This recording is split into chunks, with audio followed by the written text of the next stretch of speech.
Hey, this is Diane, and you're about to hear a conversation that Michael and I had with Irina Jurenka from Google DeepMind.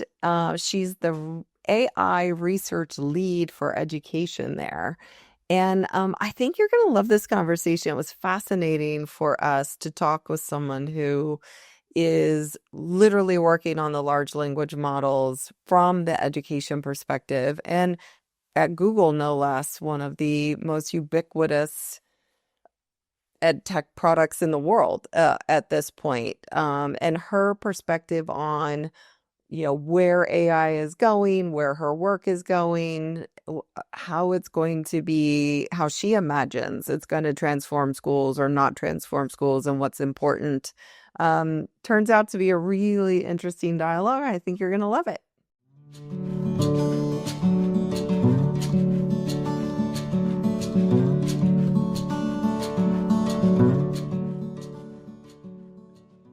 Hey, Michael. Hey, Diane, it's good to see you. It's good to see you. Michael, I'm really excited for the conversation we're going to have today. I find that while almost everyone is talking about AI, almost no one seems to know what they're actually talking about, especially in the circles that I think we sometimes run in. And so I've always found that technology is a bit of a black box to many educators, and I think AI is exacerbating that. But today we get to talk with someone who works on and in the black box, if you will, and understands its intersection with learning. She just understands that just about as well as anyone I know. And so bringing both of them together is Irina Jurenka, and she's joining us on the show today. Welcome, Irina. Thank you. Irina is the research lead for AI in education at Google DeepMind, and we'll unpack all that in a minute to help people understand what that means. There, she's exploring how generative AI can truly enhance teaching and learning. And it's not just by providing answers, but also by helping people learn more effectively and equitably. She recently led a landmark study called Towards Responsible Development of Generative AI for Education, which looks at what it takes to design AI tutors that are actually good teachers. And before DeepMind, Irina earned her doctorate in computational neuroscience at Oxford, studying how the brain processes speech and learning. Her work beautifully bridges neuroscience, machine learning, and education, all in the service of a simple but powerful goal: helping every learner reach their potential. We're so excited to be in dialogue here with you, Irina. Welcome.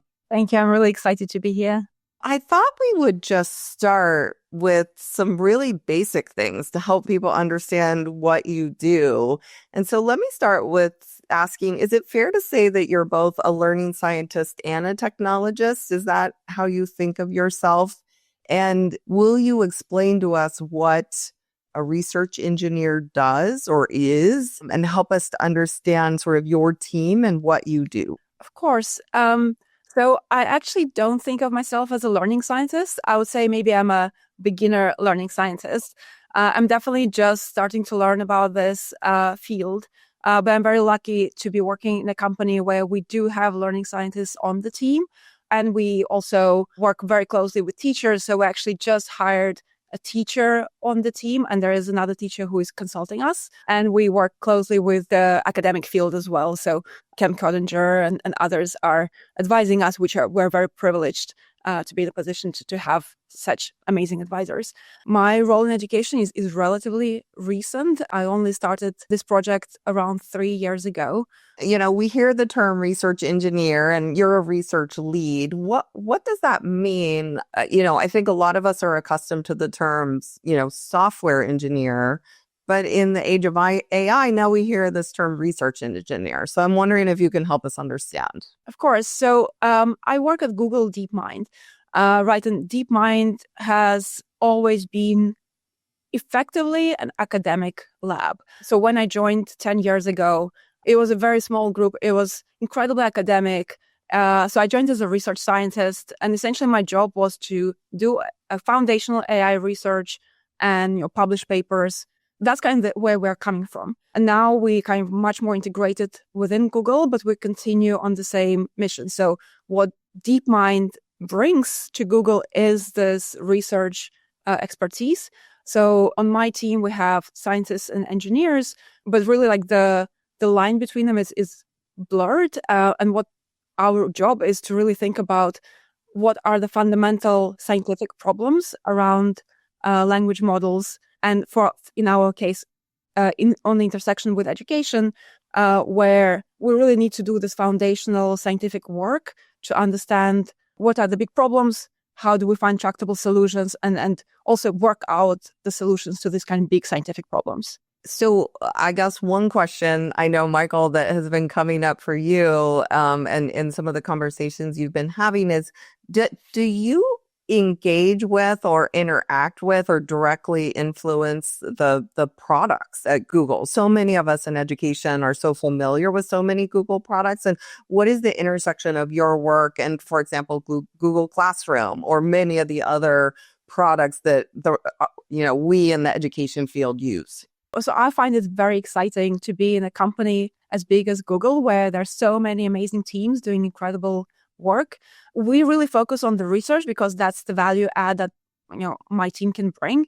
We do work closely, obviously, with the products because they build on top of the foundational models. In our case, Gemini. We talk, we advise, we help explain kind of what Gemini is capable of, how to best elicit the kind of more pedagogical capabilities out of it. But of course, kind of the teams are amazing and they mostly bring kind of and work on the products in their own teams. Got it. That makes sense. It's been just about 3 years since most of us in the world were first really introduced to AI via the first release of or not the first, the one that we're familiar with of ChatGPT. And you shared with me in previous conversations that the arc of your team's work over those 3 years has been really interesting. You just referenced the 3 years again. Tell us what you've been working on and what's emerging from that. Yeah, we actually started the project about 6 months before the ChatGPT moment. So yeah, things have definitely changed for us. Something stayed the same. So from the beginning, we saw that the biggest impact we could make or can make Gen AI, the newly emerging Gen AI we thought could make was through AI tutoring.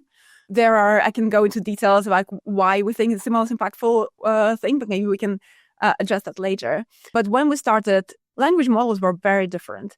Yeah, so I remember doing our first demo about 6 months after we started, and it was very hard to keep the AI on track. So we had to practice a lot, find the right kind of queries to ask. And even then, it was always, we had to be at the kind of tip of our seat just to make sure that it doesn't go off the rails when doing a demo. And of course, now the AI is so much more powerful.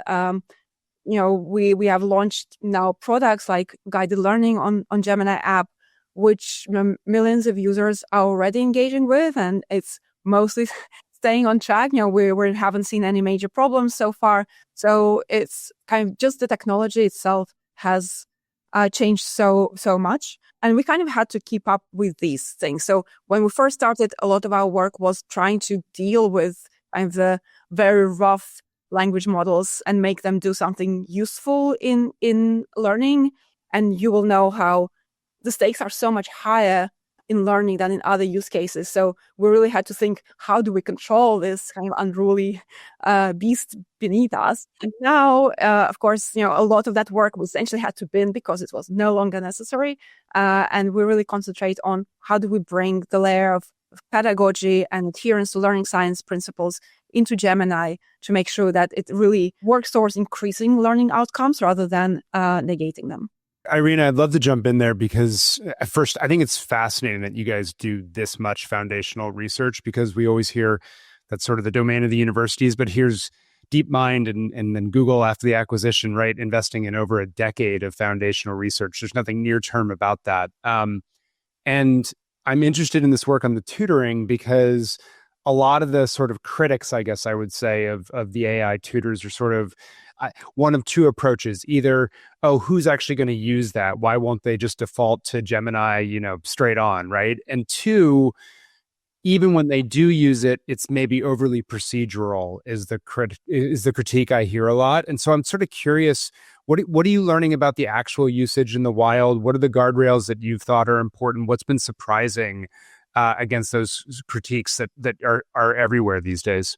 Yes, thank you for asking this. We are definitely very aware of the negative perceptions and maybe negative use cases of chatbots in learning. So I was just reading an article from The Guardian earlier today where they surveyed 8 to 18-year-olds in the UK. And what was interesting, I think just over 60% of the responders said that they perceived AI as being a negative addition to their learning journeys. And, it's for all the reasons that we're already aware of, like AI is just too keen to give away answers. It takes away the cognitive load. It takes away the productive struggle. It leads to kind of cognitive offloading of tasks. We know that that's not helpful for learning. So we saw this trend when we started this project, because I think at the end of the day, AI is optimized to be an assistant, right? So it's successful when it takes away the burden from you as the user. And we know that in learning, the opposite is true. You have to engage, you have to put in the struggle to actually see a difference to your learning outcomes. So what we realize is that if we don't do the foundational work and the research to make sure that AI can deal with these two very different use cases, the kind of capabilities of AI in learning won't just emerge from all the other work. It's so interesting. So stay with it then, like as you've been putting it in this very specific use case, right, around the tutor. I'm curious, like, why did you choose tutoring, given that it is so different from the other LLMs, right? Sort of that assistant purpose. And how are you constraining it to make sure that it's the most useful tutor, right? That a student could have access to, as opposed to maybe its natural instincts based on its foundation. So we chose the tutoring use case because the way we call it, it's kind of learning or education complete. So what that means is that in order to tutor well, you kind of need to know all the different kind of subtasks or capabilities that are important for education. So you need to be able to plan a lesson. You need to be able to ask good questions and provide good feedback and check the students' work, among many other kind of things about metacognition and active engagement. So if we really manage to figure out the tutoring use case, then the resulting kind of underlying model, Gemini, can then be used and kind of for all these other tasks. A great way to bring one single goal to optimize for that can then result in broader benefits for learning. Super interesting. Let me ask this question then. How does it integrate with Google Classroom? Because you all have this incredible install base effectively, right, across schools. I think probably in terms of K-12 schools, you'll correct me if I'm wrong, but I think the largest install base of sort of learning management system instances. So how does this tutor that you've built, how is it integrating with Google Classroom to actually directly serve students? And what are the guardrails you're putting around that as well? So in terms of guardrails, I just want to say that we really take this very seriously. There's a wide range of safety and guardrails work happening across Google DeepMind and Google at all levels, so from the model to the products. And Gemini in itself has a lot of safety and kind of trust and safety work going there. What our team actually does is brings an educational and learning specific angle to this into Gemini model. As an example, when we try to optimize the model for tutoring, we kind of realize that a good tutor really engages the learner. They ask a lot of questions. So we brought this bias towards asking more questions to the model. But that resulted in an unintended consequence, in the sense that not only does the tutor want to ask questions, he also wants to encourage questions from the student. And then a student might ask a question that's actually harmful. So it could say something really toxic, ask a question about that. And what the tutor would do before we did the kind of the work to mitigate it, it will say, oh, that's an amazing question. I'm really glad you're thinking about this. And then it will kind of bring it back and say, oh, actually, maybe there are other things to consider here. But that initial statement was just not helpful. So we had to then go in and kind of bring extra supervised data and kind of take that unintended behavior out of the model to make sure that it's actually safe. This additional layer of work is really important. And of course, then there's the product layers and other ways to kind of mitigate safety issues. That's super interesting. I so appreciate the example. And I was gonna ask you about, what are you seeing now 3 years in? You talked about at the beginning, you had these sort of rough models and they would kind of, it sounded to me like get distracted and kind of, go off. But 3 years in, it sounds like you're learning a lot of things, and so you're iterating. So what is it looking like now, and how are you feeling about the learning that's happening when young people are engaging or people are engaging with the products now? And then maybe we can talk about where you think it's going as well. The work that we've done is on the Gemini model side. What we hope that comes out of it is that Gemini is useful for learning products both for Google, but also for external parties who build, like edtechs who build on top of Google. For the internal products, our team in particular really worked in collaboration with the Gemini app to bring the guided learning experience to users. We really wanted to bring an easy way for anyone out there to get kind of this more pedagogical behavior out of the models without having to engineer a very complex prompt. And so with guided learning, it's really a one-click way to get the model to act more like a tutor, so to guide you through the information rather than just give it to you as a wall of text. And we worked with learning science experts to make sure that this experience really adheres to the 5 kind of learning science principles that we've identified as important. Again, our hope is that this actually helps students internalize the information much better. And we are working kind of very closely to try to measure the efficacy of like how well that's actually coming together. But what I want to give you is a personal anecdote on how I ended up trying guided learning. And I was actually in Stanford a few months ago, and I saw this statue of the Burgess of Calais, which I've never heard of that story before. So I was curious to learn more. So first, I kind of just pulled out my phone and used Gemini to ask about this historical event, and it just gave me kind of the standard answer of, kind of a longish response. Think of it as like a Wikipedia kind of type answer.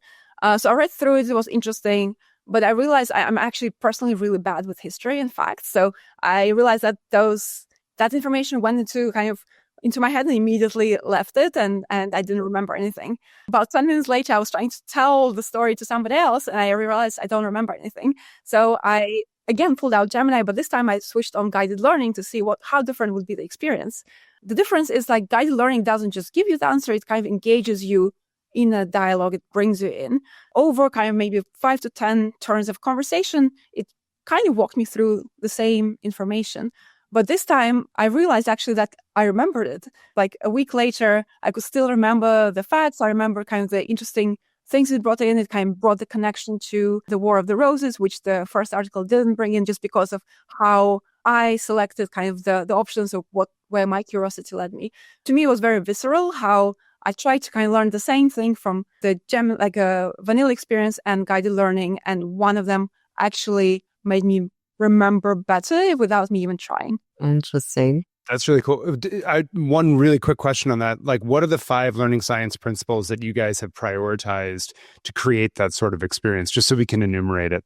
So the 5 learning science principles that we've identified is to inspire active learning, to manage cognitive load, to adapt to the learner, stimulate curiosity, and deepen metacognition. And we realized that this is not the comprehensive list. There are other important areas of learning science that we are considering to bring to kind of forefront of what we're optimizing for. But these are the first and the most important 5 learning science principles that we have been working towards so far. Irina, one of the things that I like about talking to you about is that you talk about pedagogy, and you said up front, you had this hypothesis about tutors being sort of the way to go. I'm curious about that because we've also talked about there's other kind of ways to learn. And so I'm curious if you guys are exploring other ways and how you think about that and why tutors and anything you can share around that. Yes, I'm actually curious to hear from you, given your experience, what you think would be exciting other ways of learning for us to consider. The reason why we started with AI tutoring is because of, I guess this is where the strength of current Gen AI model lies. It's kind of text chat-based interface that we're all familiar with. So we thought, okay, how can we leverage what's already mature to make a difference in education? But we also realized that as new capabilities in AI are emerging and also maturing, for example, we have these demos of live experience where it's kind of video and audio, and you essentially can just talk to AI in the same way as you would talk to your human teacher. We are also thinking about how to bring that to users in an interesting learning experience. But yeah, I would be very curious to hear from you what you think would be a good thing. Well, I mean, I think when I think about it, and it's hard to really parse how different this might be from a tutor, but I think about this, this type of learning more in kind of the factual content, vocabulary, the what I would call the content knowledge you need for learning. And then I often, kind of crudely though, separate from skill development. So how do you actually communicate effectively or write effectively or analyze problems? And, I historically have taken a project-based or problem-based approach to that. So you start with kind of a big problem that you want to solve or a big question that you have, and then you engage in a project that gets you an outcome or a product. And so that was pretty long-winded, but maybe the most immediate would just be like, and maybe a tutor can do this, but really helping to teach someone to write effectively or communicate effectively. I think right now, at least I think other people are using it to just take what I've written and write it better. But I'm not sure that it's really teaching me yet, giving me that guided practice and that feedback and whatnot. So that might be the more near-term version that I'm thinking about. Yeah. So first, for the skills acquisition, we really hope that guided learning type experience could actually help with that. So your example of helping you rewrite a piece of text, with guided learning, it won't just rewrite for you. It will guide you towards how to rewrite it so that you do it. So it will ask you to think about certain things, ask you certain questions. So hopefully a student can learn from just that experience. Another thing I mentioned earlier, that kind of metacognitive abilities are important to us to kind of make sure that the tutor optimizes those things as well. That's kind of another layer where hopefully a student will kind of be able to take a step back and understand, okay, how did I get to this? How did I rewrite this? What was important? How did I think about this? So that next time they can actually almost like guide themselves and won't need the tutor anymore. That's so interesting. Last season, Michael and I interviewed the woman who leads the Harvard Writing Center. And what you just described was her concern of what was not happening and what would be missed. And so it's interesting, the evolution. I don't know, Michael, if you're tracking the same thing.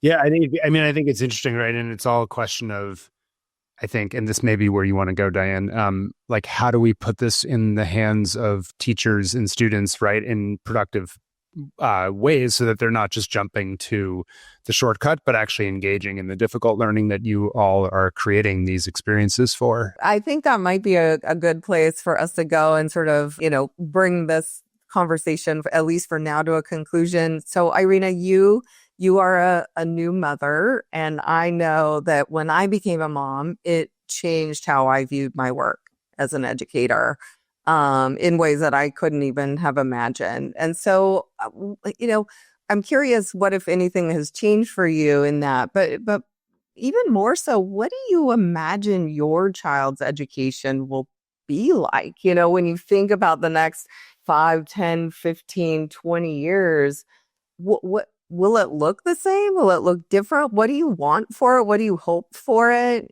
How do you think about that? That is a great question. And I have this at the top of my mind. I think we are in a very unique situation. We're living through a very interesting period of time where the pace of change is so fast. I think even for us working in this industry, it's a kind of head spinning, and it's even hard for us to catch up with all the progress.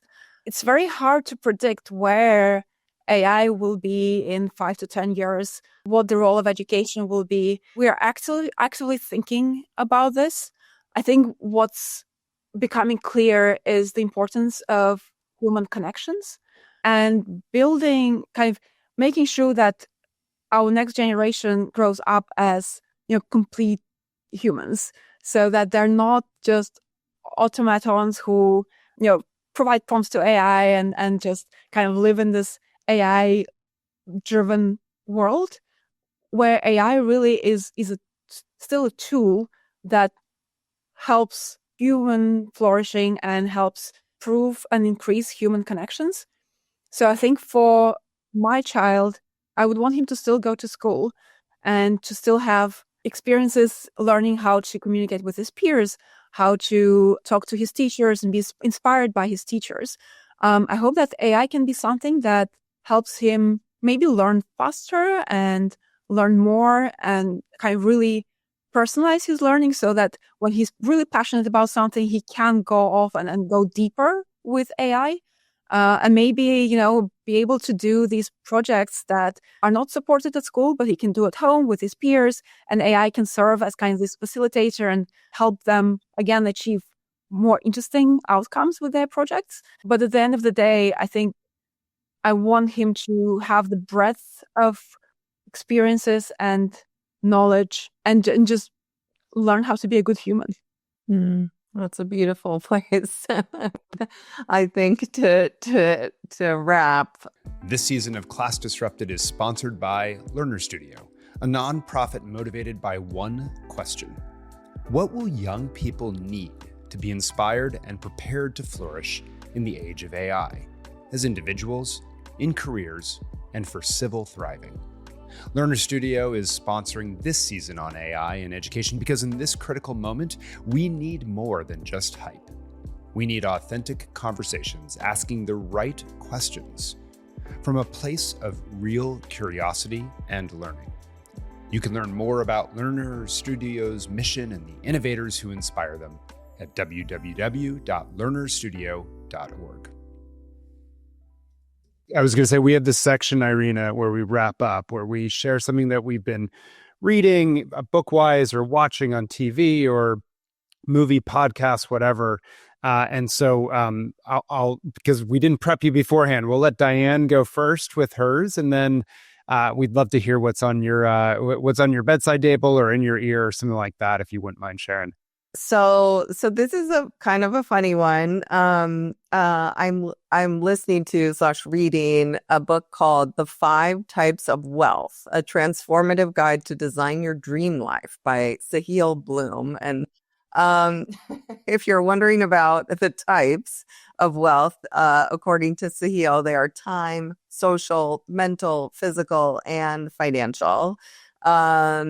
And I'm actually reading this with a group of other people who are sort of in our, depending on who you talk to, last quarter of life. And we're exploring this question this year of how do I do my, quote, best work in these chapters. So this is one of many things that we're using as a prompt to sort of create a rubric for ourselves, if you will, and self-evaluate. And I'm reading it now in prep for our next get together.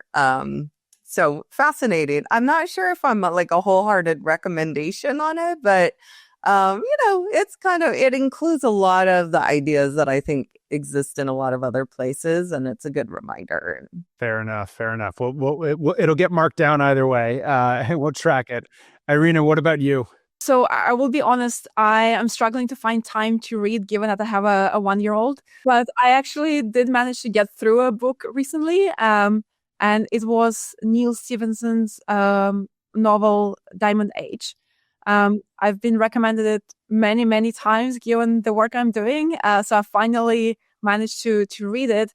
And so just if you haven't heard about it, it's about this world of the future where somebody designs essentially an AI tutor. So it's kind of this book that is given to a young girl, and the book essentially teaches her everything kind of throughout her life.